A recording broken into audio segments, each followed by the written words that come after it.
Inilah 5 sebab channel YouTube sepi dari penonton dan bagaimana cara Anda bisa mengatasinya. Saya akan langsung bahas kepada Anda, sharing saya.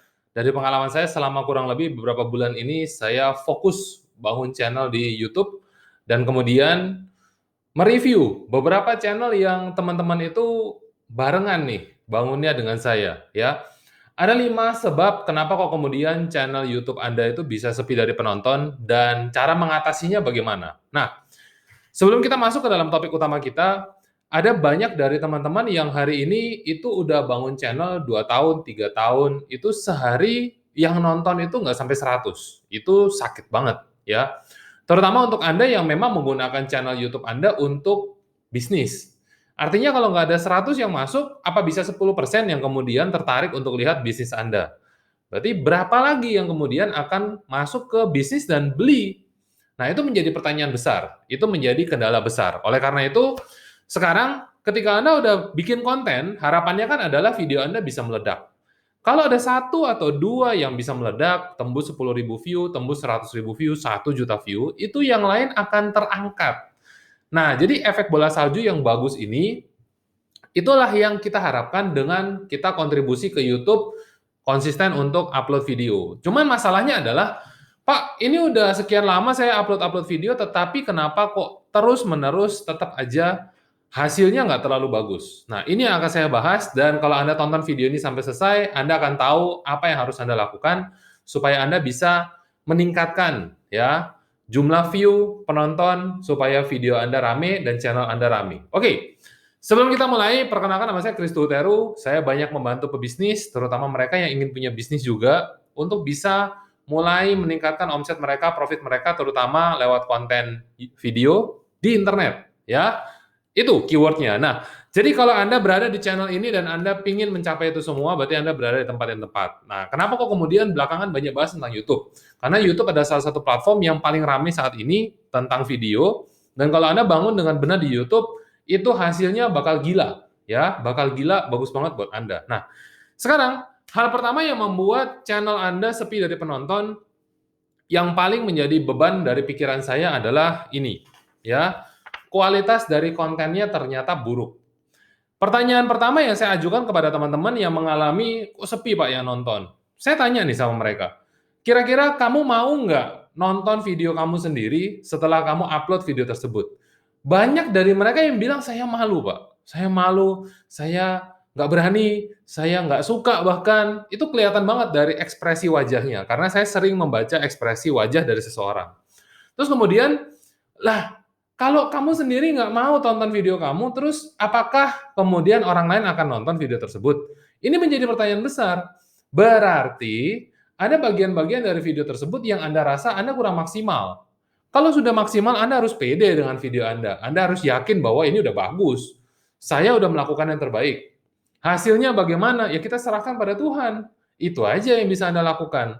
Tetapi kalau dari awal Anda belum bikin konten Anda dengan baik, jangan berharap kalau view akan datang. Nah, jadi sekarang konten yang buruk itu yang seperti apa? Pertama, tentu pencahayaannya nggak bagus. Kalau seumpama lampunya dimatikan, oh ternyata gelap, ya. Terus kemudian dari atas nggak ada cahaya, oh, lebih gelap lagi.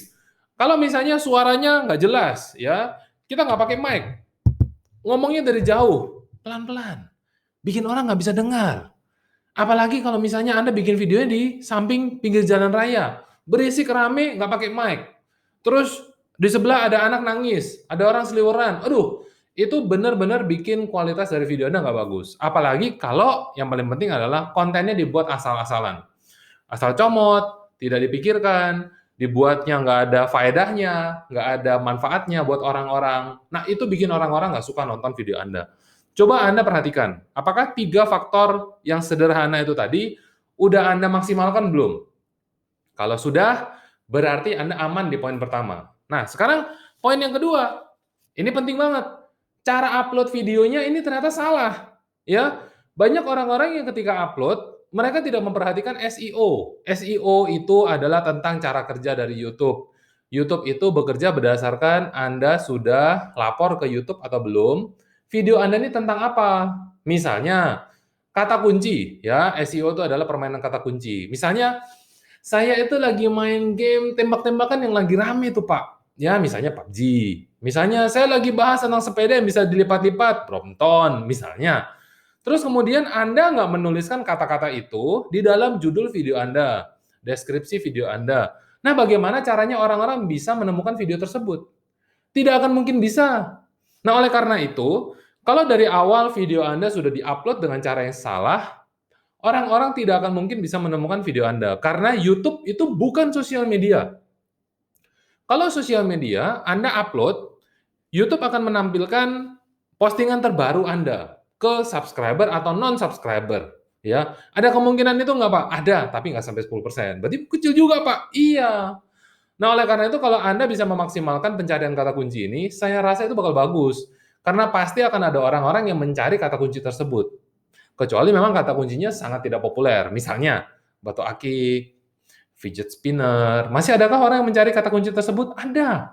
Tapi 1 banding 100, artinya dikit banget. Ya, itu contohnya. Lalu yang kedua, thumbnail-nya udah dibenerin belum? Menarik nggak thumbnail-nya? Jangan sampai kemudian thumbnail ini tidak menarik perhatian orang-orang untuk diklik, untuk ditonton.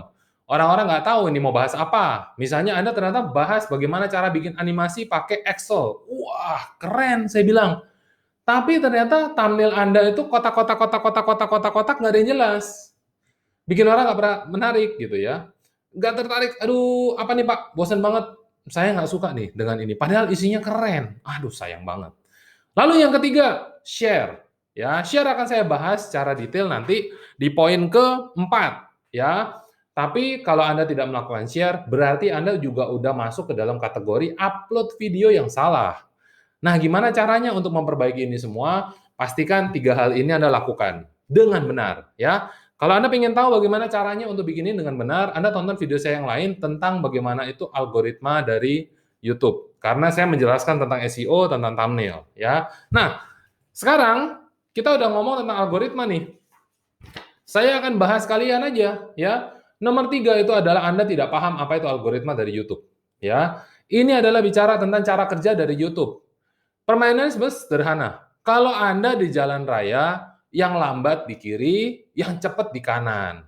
Kalau merah itu berhenti, kalau hijau itu jalan. Saya pasti percaya Anda paham, betul ya? Tetapi ternyata tidak semua orang itu memahami cara kerja dari YouTube. Nah, YouTube itu adalah sebuah sosial media, sebuah tempat di mana dia ingin orang-orang itu menghabiskan banyak waktu di sana, di YouTube itu sendiri. Kalau bisa nonton 10 menit, kalau bisa 20 menit, 2 video. Kalau bisa 30 menit, 3 video. Kalau nggak nonton misalnya podcastnya Om Deddy Corbuzier, 1 jam, bayangkan. Wah, YouTube seneng banget. Dari 24 jam waktu Anda sehari, Anda habiskan 1 jam di YouTube nonton podcastnya Om Deddy. Anda habiskan waktu 10 menit nonton video saya. Itu YouTube suka banget. Nah, tinggal pertanyaannya, apakah Anda sudah membuat, ya, balik ke konten nih, sudah membuat konten yang membuat orang-orang bertahan? Bertahan dalam artian apa, Pak? Bertahan dalam artian ada faedahnya nggak? Ada solusi nggak yang Anda berikan? Anda bantuin mereka nggak? Ngasih pengalaman Anda mungkin, ngasih ilmu Anda mungkin, Anda habis belajar sesuatu, Anda habis ikut training sesuatu, Anda rasa, wah ini bermanfaat sekali, Anda perlu tahu gitu ya. Terus Anda sharing-kan itu dalam video Anda. Orang-orang dapat poin itu nggak? Dapat sesuatu yang mereka bisa merasa bahwa aku dapat upgrade diri nggak? Kalau mereka merasa dapat sesuatu, mereka akan stay dan nonton di video Anda. Tetapi kalau tidak ada manfaat sama sekali, jangankan nonton, dilihat 15 detik pun Anda ditinggal. Ya, buat saya konten-konten yang saya suka, saya tonton 2 kali, 3 kali, 4 kali, 5 kali, 10 kali loh. Loh kok bisa? Iya, karena menurut saya bagus. Dan setiap kali saya nonton, saya dapat pencerahan baru. Dan itu yang biasa saya dengar juga dari teman-teman yang nonton video saya. Memang jumlahnya nggak banyak, tapi justru dari orang yang tidak banyak ini, saya jadi tahu. Mereka bilang bahwa, Pak, nonton sekali nggak cukup. Saya praktekin, oh ternyata ketika saya nonton 2 kali, wih masih banyak yang saya belum lakukan. Padahal poinnya cuma 3, cuma 5, ya kadang-kadang saya bikin sampai 9 poin, ya. Tapi mereka bilang bahwa setiap kali nonton ulang dapat pencerahan baru. Nah, itu penting banget. Artinya Anda sudah berhasil membuat konten yang memang ada faedahnya buat orang-orang. Nah, kita lihat model seperti itu bakal dapat view nggak? Pasti dapat, ya. Nah, jadi itulah yang kemudian membuat YouTube senang. Wah, ini orang dapat faedah. Dia bertahan lama di video Anda. nonton lebih dari satu video sekali mampir di channel Anda. Wah, ini channel bagus, dia bilang. Ya, contoh misalnya channel saya rata-rata 1,3 sampai 1,4. Menurut saya itu artinya nonton lebih dari satu video. Isn't it good? Bagus banget menurut saya. Ya, kalau misalnya mereka bilang, waduh, punya saya ini Pak bisa ditonton sampai 2 video, 3 video, ya nggak apa-apa, nggak usah iri.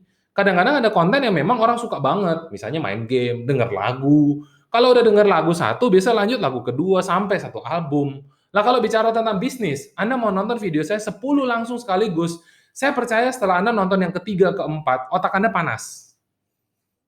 Yang lain udah nggak mungkin masuk. Lebih baik nonton 1, 2, 3, berhenti, catat banyak hal, praktek dulu.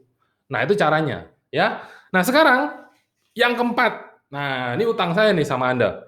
Yang keempat adalah Anda tidak melakukan share sama sekali, terutama di 24 jam pertama ketika Anda upload video Anda. Nah, ini termasuk juga bagian dari Anda tidak upload dengan benar. Bayangkan, ketika Anda upload video, Anda sendiri tidak berusaha untuk membuat orang-orang nonton video tersebut. Apa jadinya YouTube melihat reaksi Anda ini? Dia menganggap bahwa, sepertinya video ini juga memang nggak menarik-menarik amat. Karena dalam 24 jam pertama, dan ini penting banget, tidak banyak orang yang nonton. Dia lihatnya bagaimana? Ya dia nggak peduli dapat penonton dari mana. Mau Anda yang share, teman Anda yang share, tetangga Anda yang share, terserah. Yang penting ada yang share. Ada orang-orang yang memulai nonton video Anda di 24 jam pertama. Nah, kalau terjadi raport yang bagus, nilai bagus, menurut YouTube banyak nih yang nonton gitu ya. Banyaknya berapa, Pak? Rata-rata Anda bikin video 100 view misalnya, atau 1000 view. Katakanlah dalam 24 jam pertama Anda bisa 20% atau 30% yang nonton dari itu. Wah, YouTube bilang, wah ini mulai bagus nih kayaknya, tanda-tanda bagus. Oke? Nah, terus kemudian apa yang dia lakukan? Dia akan terus mempromosikan video Anda dengan ranking tertentu. Kalau ini menurut dia A+ gitu ya, wah dia akan gelontor puluhan ribu, ratusan ribu view tiap hari. Tapi kalau menurut dia mungkin cuma B, ya dia kirim 1000 per hari. Kalau ini rata-rata menurut dia C, ya dia kirim 100 per hari. Itu contohnya. Nah, Anda udah berusaha nggak untuk dapat ranking yang bagus dari si YouTube ini? Dan kemudian Anda nggak bisa terus tiba-tiba berharap bahwa langsung pengen dapat ranking A, Pak. Itu nggak mungkin. Ya, kecuali Anda memang dapat viral. Tren yang pas, emosinya kena, kontennya pas, ada orang yang bantuin Anda share, ya kan, terus kemudian digoreng mungkin topik Anda, wah itu rame sekali nanti. Ya, tinggal pertanyaannya adalah, apakah video kedua Anda, ketiga Anda, bisa seramai itu lagi nggak? Nah, jadi lonjakan yang begitu cepat, kadang-kadang juga membuat kita tidak siap. Jadi kalau Anda bisa naik, stabil, bagus, Anda bisa tahu parameter-parameter apa yang kemudian bikin Anda bagus, terus Anda pertahankan itu, suatu saat ketika meledak, semua meledak. Nggak cuma satu. Karena orang tiba-tiba suka dengan channel Anda dan dia melihat, oh ternyata semua yang lain berkualitas. Bagus, menghibur, skillful, cheerful, entertaining, dan lain sebagainya. Ya, itu yang keempat. Tentang bagaimana cara Anda harus bisa share video Anda ke yang lain.